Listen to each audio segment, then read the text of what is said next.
Գյուրջան Կասկադ, հասանելի բնակարաններ 65 ամիս մարման ժամկետով։ Առաջին հերթին ուզում եմ շնորհավորել խորհրդի նորընտիր անդամներին եւ լիահույս եմ, որ ամեն ինչ կանեք,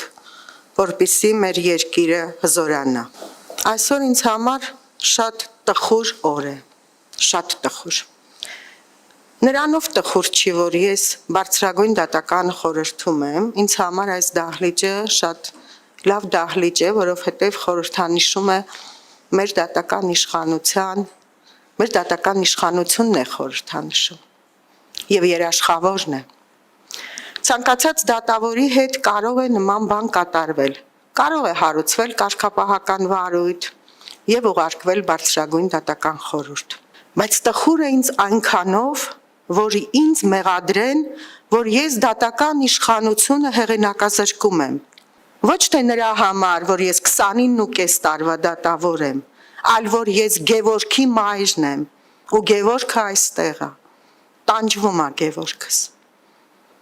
Հետաքրքիր է, ինչ պիտի անեի, էլ ոնց պիտի բարձր պահեի դատական իշխանության հեղինակությունը։ Ինձ ճանաչում են մարդիկ եւ ասում են, եթե դու ասում ես, որ Հայաստանը լավ վիճակում է լինելու, որ դատական իշխանությունը հաղթահարելու է դժվարությունները, մենք հավատում ենք քեզ։ Արտասահմանում են մարդիկ նույնը ասում։ Եվ ես շատ մեծ պատասխանատվություն եմ զգում, ոչ միայն որպես 29.5 տարվա դատավորի,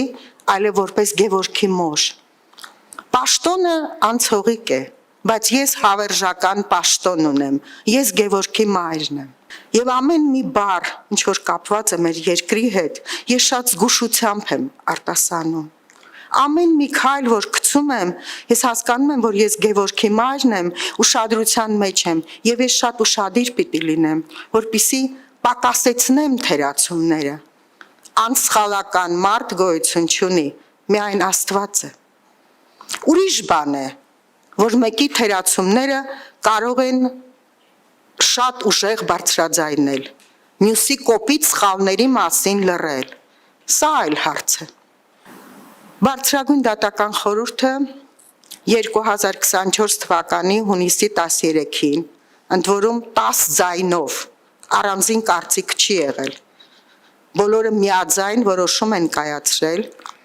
որ 20-ից մինչև 24 թվականը, մինչև հունիսի 13-ը, պատերազմից հետո իմ աշխատանքը կատարվել է թերացումներով։ Սա հաստատված փաստ է։ Ճիշտ է, ես այդ ընթացքում բազմաթիվ գործեր եմ լսել եւ ազգային ժողովի ընտրությամբ Հայաստանի Հանրապետության նախագահի հրամանագրով բարձրագույն դատական խորհրդի որոշմամբ ես ընտրվել եմ Վճռաբեկ դատարանի դատավոր։ Այսինքն պետությունը գտել է, որ ես արժանի եմ գտնվելու Վճռաբեկ դատարանում։ Ոչ միայն գիտելիքներով, այլև իմ բարոյական կերպարով։ Որովհետև ճիշտ է, դատավորը միակ պաշտոնն է, որ առանձին անձ է եւ իրականացնում է իշխանություն։ Բայց Գևորգի մայր լինելը, հերոսի մայր լինելը, դա սովորական ֆիզիկական անձ չի, դա ինստիտուտ է, դա հավաքական կերպար է։ Եվ եթե այսօր Գևորգի մորը մեղադրում են, որ ինքը դատական իշխանությունն է հեղինակազրկում, մեղադրանքն է ինստիտուտին։ Սա շատ կարևոր է։ 29.5 տարի իրականացրել եմ արդարադատություն։ Այդ թերացումը, որ ունեցել եմ, թերացումները, որ ունեցել եմ, պայմանավորված է եղել մեղքի բացակայությամբ։ Ես չէի կարող այդ թերացումները չունենալ։ Եվ հավասարության նշան դնել, ասել, որ բարձրագույն դատական խորհուրդը նման նախադեպեր է ունեցել, մեղմ ասած իրականությանը չհամապատասխանող փաստ է։ Խորհուրդը արձանագրել է, ինչու է բացակայել իմ մեղքը, եւ չի ասել մի գործով, չի ասել գործերի քանակը, չի ասել բնույթը, ասել է կատարվել է թերացումներով։ Ներկայացված միջնորդությունը, որոշումը Ինչ փաստական հանգամանքներ, որ նշված են, այն փաստական հանգամանքները, որ կա խորհրդի որոշման մեջ, դրանք նշված չեն։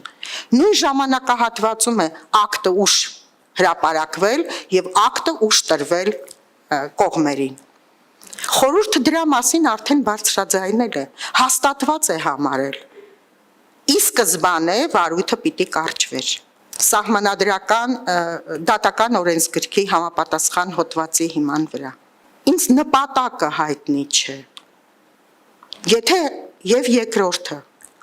այդպես էլ Ստեփանյան Արտուրի որոշումը բերեց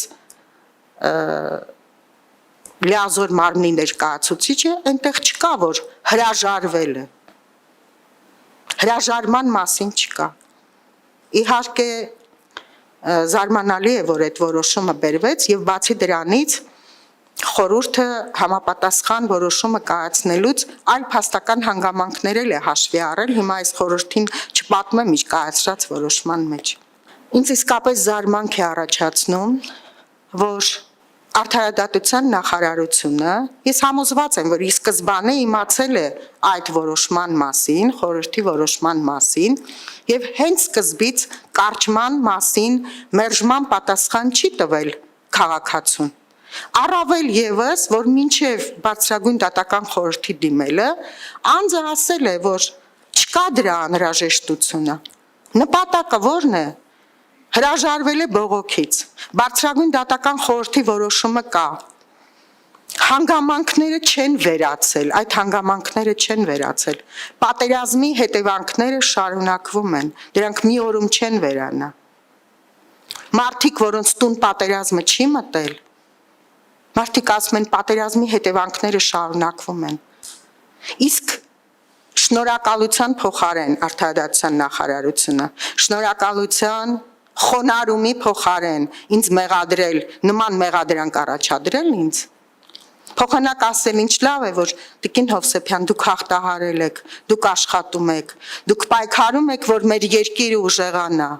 ինձ մեղադրել այդ մեծ մեղքի մեջ, նպատակը ո՞րն է, որ ես գնամ Եռաբլուրում իմ տղայի կողքը պառկեմ, որ ես ընկնեմ դեպրեսիայի մեջ եւ չկարողանամ աշխատել, ո՞րն է նպատակը։ Չգիտեմ։ Ես չեմ կասկածում խորհրդի անաչառությանը եւ խնդրում եմ, որ խորհուրդը վարույթը կարճի, որտեղ արդեն դրա մասին խորհուրդը կայացրել է որոշում եւ այս գործը նույնպես այդ ժամանակահատվածում է եղել։ Շնորհակալություն։